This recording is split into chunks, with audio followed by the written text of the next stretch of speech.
میرے حبیب کریم سید عالم صلی اللہ علیہ وسلم نے فرمایا، اللہ کریم نے بندے کو، مخلوق کو پیدا کرنے سے پہلے جو تحریر سب سے پہلے لکھی تھی نا، اللہ نے اپنے پاس جو جملے سب سے پہلے لکھے تھے بندے بنانے سے بھی پہلے، وہ فکر یہ تھے کہ ان رحمتی سبقت اعلی غضبی،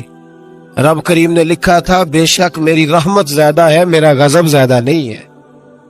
اس نے لکھا تھا کہ میری رحمت ہمیشہ میرے غضب پر غالب رہے گی، غلبہ رحمت کا ہے۔ سنیں، بڑی پیاری حدیث، بڑی خوبصورت حدیث، کنز المال میں دیگر کتب احادیث میں ہے۔ حضرت ابو ہریرہ رضی اللہ تعالیٰ عنہ فرماتے ایک بابا جی نبی پاک کی بارگاہ میں آئے، اور جب وہ واپس جانے لگے تو میں نے عمر پوچھی تو عمر تھی 96 سال۔ کہتے ہیں بزرگ جب آئے نا تو یہ بھویں جو ہے نا ان کی سفید ہو کے تو یوں آنکھوں پہ آ گئی، بڑی چھڑی بابا جی نے پکڑی ہوئی اور دونوں ہاتھ پکڑ کے نا چھڑی کے اوپر جھکے ہوئے ہیں ایک جانب، قربان جاؤں۔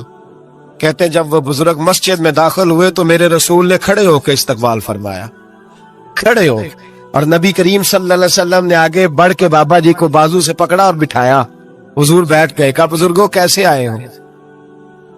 تو کہتے ہیں وہ بابا جی بات کرتے تو آنکھ کھول کے پہلے حضور کا چہرہ دیکھتے، پھر وہ بات کرتے تو ان کے لب و لہجے کے اندر بڑی پریشانی، بڑی تکلیف، بڑی مایوسی۔ عرض کرنے لگے یا رسول اللہ، حضور زندگی ساری گناہوں میں بیت گئی ہے، حضور غلطیاں ہی غلطیاں، یاد ماضی عذاب ہے، یا رب چھین لے مجھ سے حافظہ میرا۔ اے اللہ کے رسول بڑی لمبی فہرست ہے، پاپ ہی پاپ ہے، کالے سیاہ دفتر ہے۔ یا رسول اللہ صلی اللہ علیہ وسلم جب پلٹ کے دیکھتا ہوں حضور مجھے نیکی دکھائی نہیں دیتی۔ حضور اس عمر میں آپ کا ایک صحابی ملا ہے، اس نے بات سمجھائی ہے تو تھوڑا خیال آیا ہے، لیکن یا رسول اللہ صلی اللہ علیہ وسلم اب میرا وجود بیکار ہو گیا ہے، حضور بوڑھا ہو گیا ہوں۔ 3 باتیں کہیں بزرگوں نے اور نرالی کہیں، کہنے لگے یا رسول اللہ صلی اللہ علیہ وسلم، حضور اب تو میری کمر بھی سیدھی نہیں ہوتی کہ میں نماز ہی صحیح ادا کر سکوں، بوڑھا ہو گیا ہوں۔ یا رسول اللہ صلی اللہ علیہ وسلم اب میرے اندر طاقت نہیں کہ میں محنت مزدوری کر کے صدقے اور خیرات دے سکوں۔ یا رسول اللہ صلی اللہ علیہ وسلم اب میں تلوار لے کے جہاد بھی نہیں کر سکتا، حضور نہ میں لمبی نمازیں پڑھ سکتا ہوں، آقا نہ میں صدقات و خیرات دے سکتا ہوں، محبوبہ نہ میں دین کے لیے کوئی جہاد کر سکتا ہوں، بیکار وجود ہے، بیکار وجود کو تو گھر والے برداشت نہیں کرتے، بچے دعا کرتے ہیں یا اللہ ابا جی کو پردہ دے دے، اماں کو پردہ دے دے، بیکار ہو گیا ہوں، اور آج آیا ہوں تو مجھ بیکار کو میرا رب قبول کر لے گا؟ آج کلمہ پڑھوں تو بیکار ہوں، کسی کام کا نہیں، نہ نماز، نہ صدقات، نہ جہاد، قبول کر لے گا؟ حضرت ابو ہریرہ فرماتے ہیں جیسے برسات میں بارش کی جھڑی لگتی ہے، یوں مصطفیٰ کی آنکھوں سے جھڑی لگ گئی، حضور کھل کے روئے، کھل کے۔ اور میرے حبیب پاک نے فرمایا بزرگوں بڑے مجاہد ہیں، دین کے لیے جہاد کرنے والے بڑے ہیں،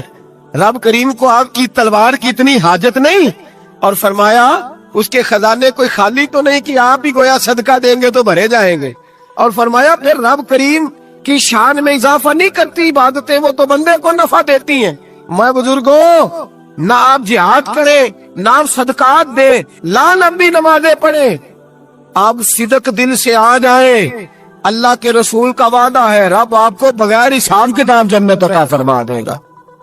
آنا تو شرط ہے کہ نہیں؟ آئے تو صحیح، نہ پہنچے تو صحیح، آ جائیں، اس کو نہیں عادت صدقات و خیرات کی، جہاد کی، تبلیغ، آئے تو صحیح نا۔ ان اللہ عرفا ثم تاب اللہ علیہ، میرے حبیب نے فرمایا بندہ جب رو کے کہتا ہے نا یا اللہ غلطی ہو گئی معاف کر دے، فرمایا میرا مالک اسے فوراً ہی معاف فرما دیتا ہے۔ تو آ تو صحیح، تو آتا ہی نہیں،